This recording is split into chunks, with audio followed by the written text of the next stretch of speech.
Salam alaikum, bismillah ar-Rahman ar-Rahim. Donc la leçon numéro 2 de physique, programme du premier bac international, option française, sciences maths et sciences expérimentales. Travail d'une force puissance suite. Donc c'est la partie numéro 6.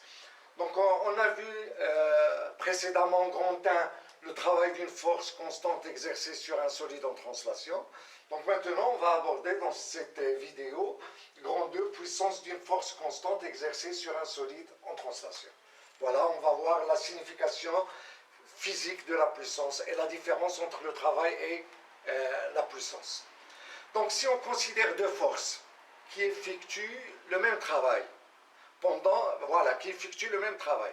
Donc on dit qu'une force est plus puissante que l'autre s'il effectue le même travail pendant un intervalle de temps plus petit. Donc par conséquent, la puissance d'une force dépend à la fois du travail de la force et dépend de l'intervalle de temps au bout duquel ce travail est effectué. Et on parle de la puissance moyenne. Donc la puissance moyenne, on définit la puissance moyenne d'une force F constante pendant un intervalle de temps delta t. Donc la force F effectue un travail pendant un intervalle de temps delta t.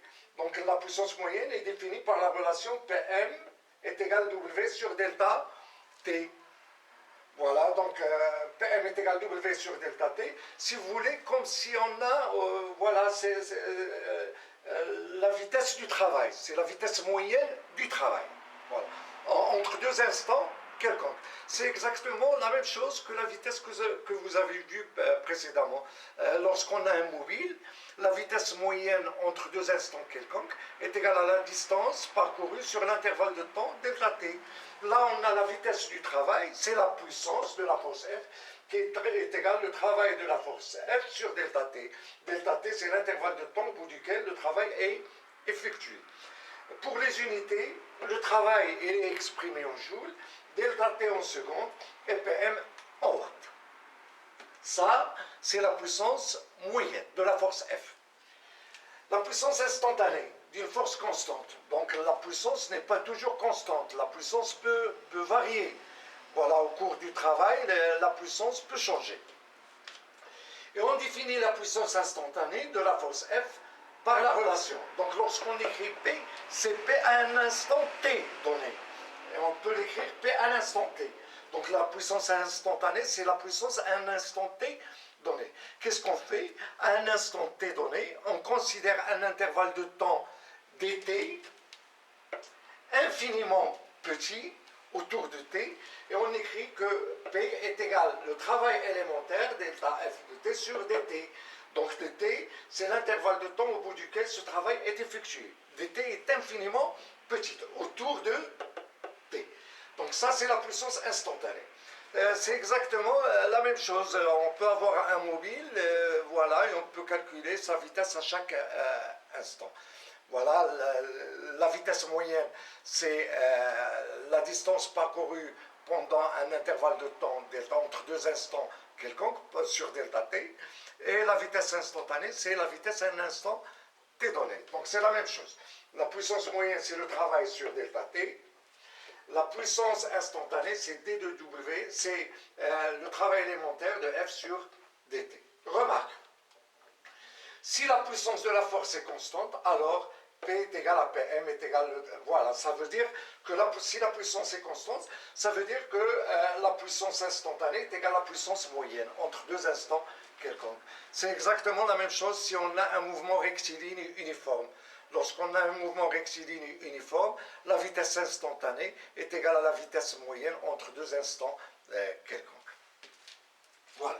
Donc la puissance instantanée est égale à la puissance moyenne entre deux instants quelconques. Donc expression de la puissance P. Donc la puissance instantanée P est égale le travail élémentaire sur dt. dt est infiniment petit. Donc le travail élémentaire, elle est égale à F scalaire d de L. d de L, c'est un déplacement élémentaire, infiniment petit. F, c'est une force constante.